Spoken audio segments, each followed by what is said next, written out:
Rod Stewart has never been one to follow the expected script. So when he announced that he'd be reuniting with the surviving members of the Faces, Ronnie Wood and Kenney Jones, for a special Glastonbury performance, jaws dropped. Not just because fans had waited decades for this moment, but because, for years, Rod seemed totally done with the idea of a reunion.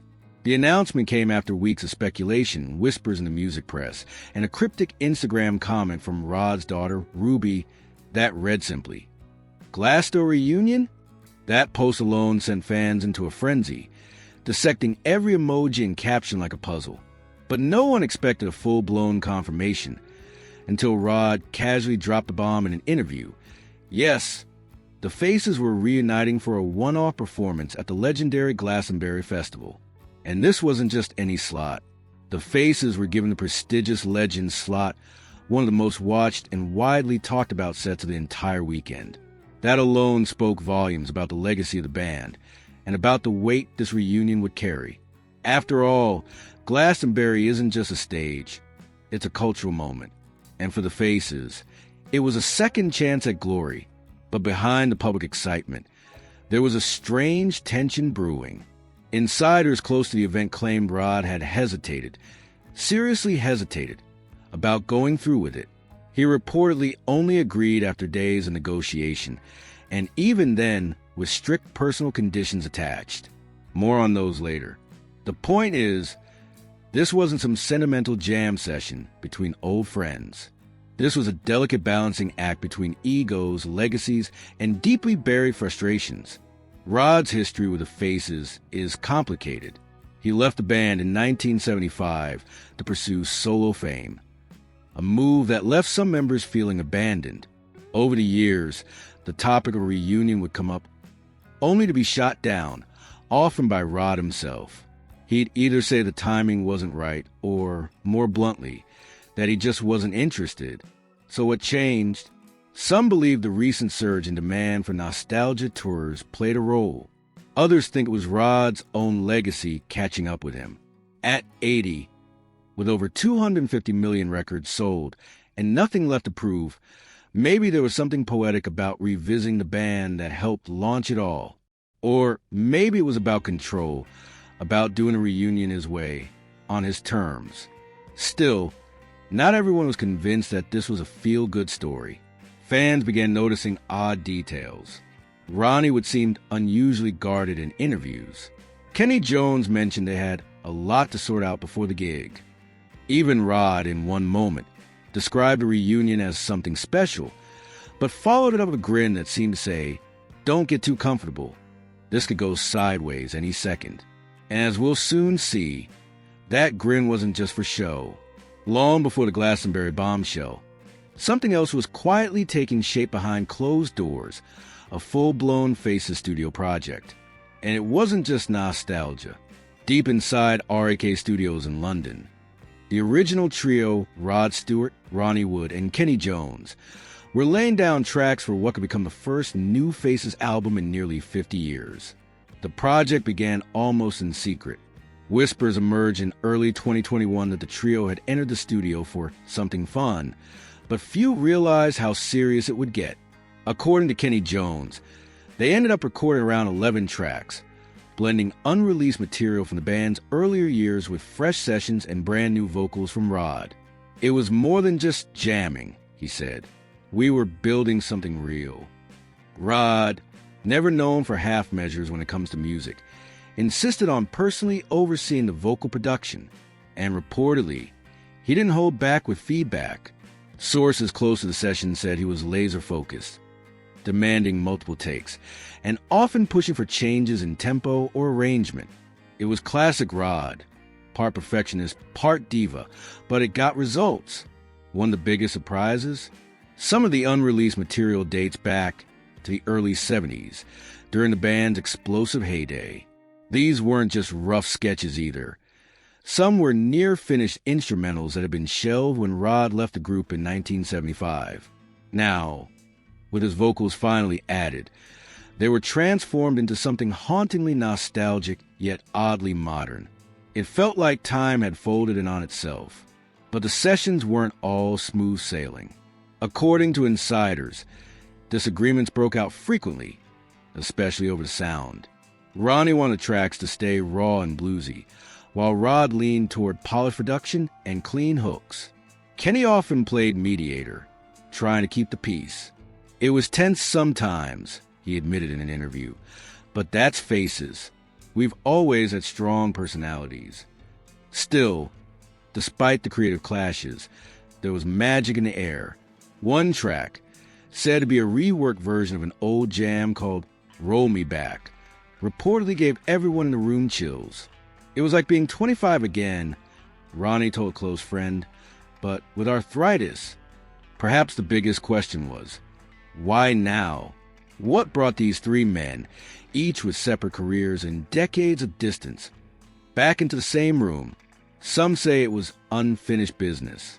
Others believe it was Rod's idea, a way of reasserting the Faces' legacy before it slipped too far into rock history. But here's where things got complicated.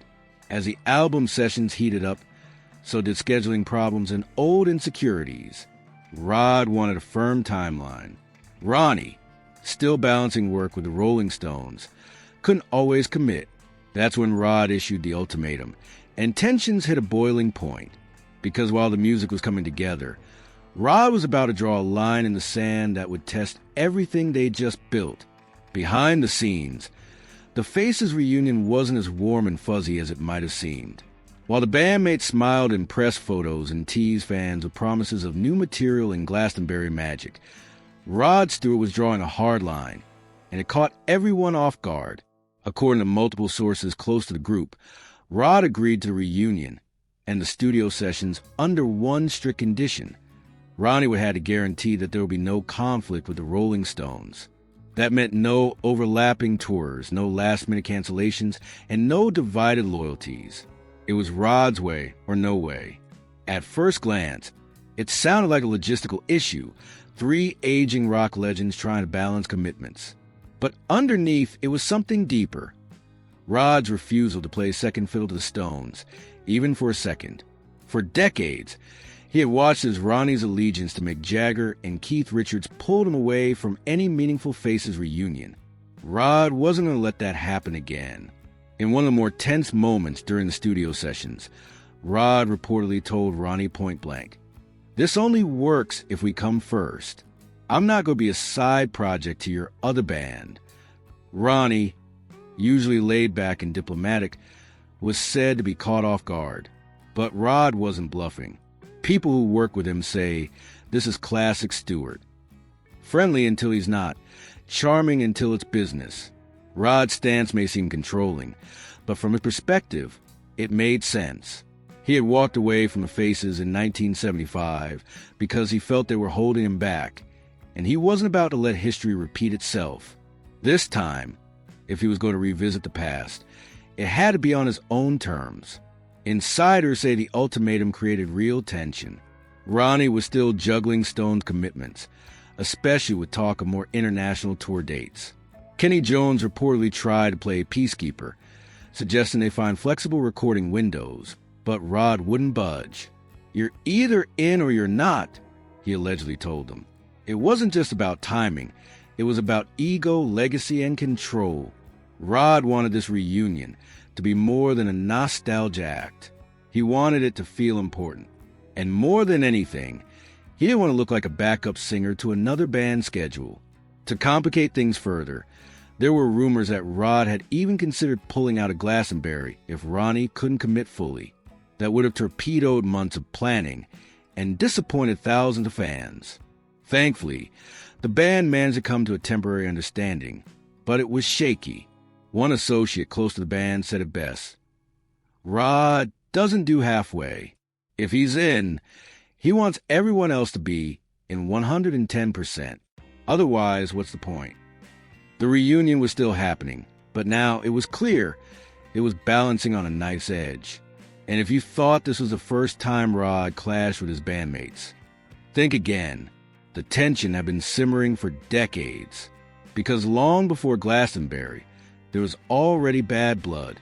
To understand why Rod Stewart laid down such a hard line for the reunion, You have to rewind nearly 5 decades to the stormy breakup that ended the original Faces. On the surface, the split in 1975 looked inevitable.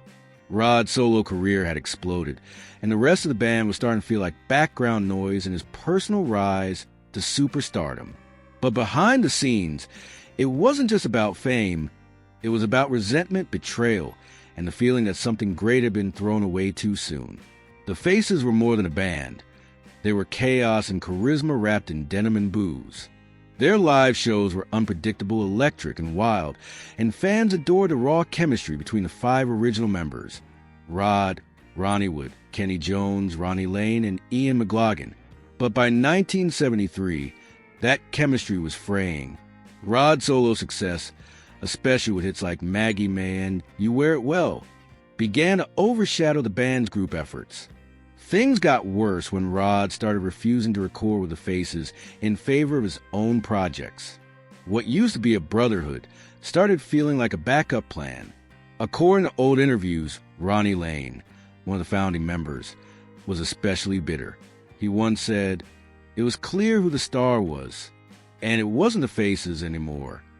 Lane eventually left the band in frustration, replaced briefly by Tetsuya Yamauchi from Free, but by then, the soul of the group was already unraveling. Rod never officially quit the band. He just moved on. In 1975, with barely a farewell, he focused fully on his solo career, leaving the others to figure out what was next. Kenney Jones went on to play with The Who. Ronnie Wood, of course, joined the Rolling Stones full-time, cementing his status as rock royalty. The others drifted into different projects, but the bad blood lingered. Years later, when the topic of a reunion came up, it was always complicated. The death of Ronnie Lane in 1997 added a layer of sadness to any potential comeback. Without him, could it ever really be the same? Rod didn't think so, at least not for a long time. In the early 2000s, he famously dismissed the idea of a full reunion, saying the timing didn't feel right. But insiders suspected something deeper. Rod didn't want to reopen old wounds. There were also disagreements about money, touring, and who would take the spotlight. Ronnie Wood was still loyal to the Stones. Kenney Jones was eager to reform the Faces properly. Rod? He seemed to waver, interested one day, cold the next. One person close to the band described the dynamic as like a divorced couple flirting with getting back together, knowing full well why they split in the first place. So when the 2020s rolled around and the studio sessions began, it wasn't just about making music. It was about proving they could move past decades of tension. But Rod wasn't about to let the past be ignored. If this reunion was going to happen, he wanted those old stories acknowledged, not buried. Because for him, this wasn't just a reunion. It was unfinished business. But if Rod thought old tensions were the only threat, he had no idea what was coming next. Because what happened at Glastonbury would light a whole new fire on the band and push them closer to the edge. By the time the Faces hit the stage at Glastonbury, the excitement was electric. But so was the tension. Fans had lined up for hours. The press was calling it one of the most anticipated performances of the year. But behind the scenes, something wasn't right. And what started as a triumphant comeback would end up triggering one of the biggest behind-the-curtain fallouts the band had faced in decades. The signs were there early on. During soundcheck, Rod reportedly clashed with the stage crew over audio balance, insisted his mic be adjusted multiple times, visibly annoyed. Ronnie Wood showed up late, claiming a travel mix-up, but according to one source, Rod believed it was just Ronnie being too casual. Meanwhile, Kenney Jones tried to smooth things over, but you could feel the energy shift. The vibe wasn't celebratory. It was fragile. When they finally walked on stage, the crowd roared. For a moment, it felt like old magic. They launched into Stay With Me, and it hit hard. The chemistry was there, Rod's voice still sharp, Ronnie's guitar still dripping with swagger, and Kenney's drums locking all in place. But then came the glitches. Midway through the second song, Rod appeared to miss a vocal cue. Some thought it was technical. Others thought he simply forgot the lyrics. Ronnie turned to him with a look, barely noticeable to most, but longtime fans could tell something was off. Then came the moment that everyone would be talking about. Rod, halfway through a song, paused and said something off-script into the mic. It wasn't audible to everyone, but some fans close to the stage caught it. Well, at least one of us showed up on time. The crowd laughed awkwardly, unsure whether it was part of the act or a real jab. Ronnie didn't react, at least not publicly. But insiders say that line hit a nerve. After the show, things got icy. Rod reportedly left the backstage area early, skipping post-show drinks with the band. Ronnie, furious, told crew members he was done babysitting. Kenney tried to call for a calm-down meeting the next day, but Rod didn't respond. Social media lit up. Some fans praised the performance. Others called it awkward but iconic. Rumors of a backstage blow-up began swirling. One anonymous crew member said, "They played like legends, then they fought like kids." Worse, the reunion album, set to drop later that year, suddenly stalled. Promo interviews were quietly canceled. A press release was pulled back. Everyone involved went silent. The Glastonbury performance, once meant to be the big relaunch, now looked like a swan song. And for Rod, it was personal. According to someone close to him, he felt disrespected by how the band treated the build-up to the show. He wanted this to be a legacy moment, the source said. Instead, he walked away angry. But the full fallout wouldn't stay private for long, because just days after Glastonbury, the rumors exploded, and Rod's side of the story started to leak. In the days after Glastonbury, silence surrounded the faces like a heavy fog. Fans were confused. The press went digging, and insiders started whispering that the reunion was already falling apart. But it wasn't until Rod Stewart finally spoke out that everything exploded. At first, it was subtle. A cryptic Instagram post appeared on Rod's official page. A throwback photo of the original faces lined up with the caption, "Some things are better left in the past." No mention of Glastonbury. No thanks to fans. Just that one line. Within hours, the comments lit up. Was this a breakup message? A farewell? Or something else entirely? Then came the interviews. Rod was scheduled to appear on a UK radio show to promote his ongoing solo tour. The host, clearly tiptoeing, brought up the Faces reunion. Rod didn't hold back. "We gave it a shot," he said, "but I'm not here to carry people through this. I'm 80% energy, 100% of the time. If the others can't keep up, I'm not going to beg." That one sentence hit like a punch. Fans and critics alike were stunned, not just by the words, but the tone. He wasn't sugarcoating. He was done pretending everything behind the curtain had gone smoothly. Rod went further. "I wanted this to be a proper celebration," he said. "A real comeback. Not a half-baked jam session where people show up late or don't take it seriously. The Faces were once the most exciting band in the world. I didn't come back to be embarrassed." It was clear he was talking about Ronnie, without ever saying his name. The implications were obvious. And while Ronnie Wood didn't respond publicly, sources close to him hinted he was deeply disappointed by Rod's comments. One person reportedly close to Ronnie said he thought they were mates. Rod airing this publicly? That was a low blow. The fallout didn't stop there. Kenney Jones tried to do damage control in a more diplomatic interview, saying, "Sometimes it's just about timing. We all still love the music, but life gets in the way." But even he couldn't mask the tension. When asked about Rod's attitude, Kenney paused before saying, "Rod has always been passionate. Sometimes that comes out sharp." Fans were split. Some praised Rod for being honest, calling him a perfectionist who didn't want the band's legacy dragged down by laziness. Others thought he was being petty, pointing out that Ronnie was still juggling a full-time role in one of the biggest bands on earth. "What did he expect?" one fan tweeted. "Ronnie's still a Rolling Stone." But there was one thing everyone agreed on. The reunion was dead in the water. The studio album? Shelved indefinitely. The follow-up tour? Quietly scrapped. And the band members? not even speaking. Rod had made his point, loudly, but in doing so, he may have closed the door on one of the most iconic comebacks rock had to offer. Or had he? Because just when everyone thought it was over, a mysterious leak would stir things up all over again. Just as the dust was starting to settle after Rod Stewart's fiery interviews and the apparent collapse of the Faces reunion, something unexpected surfaced online. A short, grainy audio clip, barely 2 minutes long, found its way onto a fan forum. It was raw, unpolished, and reportedly from one of the shelved studio sessions. And it sent the fan base into a frenzy. The track had no official title, but those who listened instantly recognized the voices. Rod's unmistakable rasp, Ronnie's guitar licks, Kenney's thunderous drums. Even in its unfinished state, the energy was undeniable. It wasn't just nostalgic.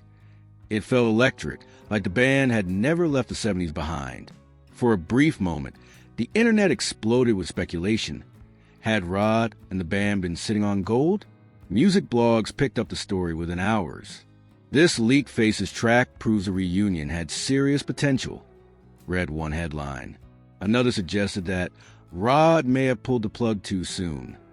What started as a quiet moment for a fandom in mourning suddenly became a wildfire of hope, confusion, and renewed curiosity.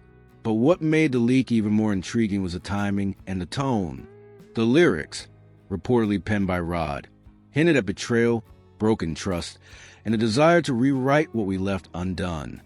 Some fans believed it was about the band. Others thought it was aimed directly at Ronnie.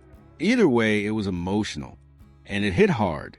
Rod's camp initially denied involvement with the leak, issuing a vague statement that no official Faces recordings had been released or authorized at this time. But fans weren't buying it. The quality of the clip, though rough, suggested it hadn't come from a hacked device or bootleg source. This wasn't a phone recording. It was studio grade, even in its rough cut. Then came the kicker. A few days after the leak, Kenney Jones gave a cryptic interview where he hinted the band still had a few things cooking in the vault. When asked directly about the leaked track, he smirked and said, "Well, accidents happen, but sometimes they happen for a reason." It was the closest anyone came to admitting it had been leaked on purpose. Fans began speculating. Was this a test? A soft launch? An olive branch? Rod didn't comment. Ronnie stayed silent. But industry insiders whispered that the leak had changed things behind the scenes. Some believed Rod, ever the showman, had orchestrated himself, testing the waters, seeing if fans still cared. Others said Ronnie had leaked out of frustration, hoping to prove the sessions were worth saving. Either way, the damage had already been done, but so had the spark. For the first time since the Glastonbury fallout, fans weren't mourning a failed reunion. They were talking about what could still happen. Because if there was one thing the leak proved, it was this. The Faces still had something left to say. And whether or not Rod wanted to admit it, the story wasn't over yet. Despite all the drama, interviews, and speculation, the question fans couldn't stop asking was simple. Why did Rod Stewart really walk away from the Faces reunion? Was it ego? Was it resentment? Or was there something deeper behind the curtain? Something no one saw coming? It turns out, the truth wasn't just one thing. It was everything. Rod had been carefully crafting his legacy for the better part of a decade. After all, he wasn't just another rock star. He was a living icon. And while fans were desperate for a raw, nostalgic return to his Faces roots, Rod had grown beyond the beer-soaked chaos of the 70s. In private, he reportedly told a friend, "I've done my time in that circus. I'm not 25 anymore. I've got too much to lose and too little patience." That mindset clashed directly with what the reunion represented. The Faces were never about precision. They were about energy, imperfection, and spontaneity. That worked in the 70s. But now, Rod was meticulous. He wanted rehearsals sharp, timing tight, and everyone fully committed. When Ronnie and others treated the sessions like a side gig, dropping in late or skipping prep, Rod saw it as disrespect. But it wasn't just logistics. Behind the scenes, there was emotional baggage that never fully healed. Rod reportedly still carried guilt over how the original band fell apart. Ronnie Lane's death weighed heavily on him. In rare moments of honesty, Rod would admit that walking away from the group in the 70s had haunted him longer than he let on. And this reunion, it was supposed to be his redemption arc, his way of fixing what fame had fractured. So when Glastonbury blew up, it wasn't just embarrassment, it was heartbreak. Rod had tried to pull off something bigger than just a concert. He wanted closure. And when it all unraveled again in front of thousands, no less, it confirmed a painful truth. Maybe some things aren't meant to be repaired. Maybe the past is better left untouched. One source close to Rod put it bluntly. He didn't walk away because he didn't care. He walked away because he cared too much. And it hurt too damn much to see it fall apart again. Ironically, that makes a reunion story even more powerful. It wasn't ruined by money or egos alone. It was crushed under the weight of nostalgia, expectation, and old wounds that never quite healed.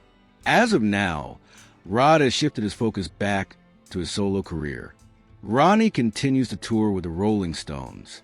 Kenney Jones has quietly returned to local gigs and charity shows. The reunion album remains locked in studio vault, unfinished, unreleased, but not forgotten. And yet, even with everything that's happened, fans still hold out hope.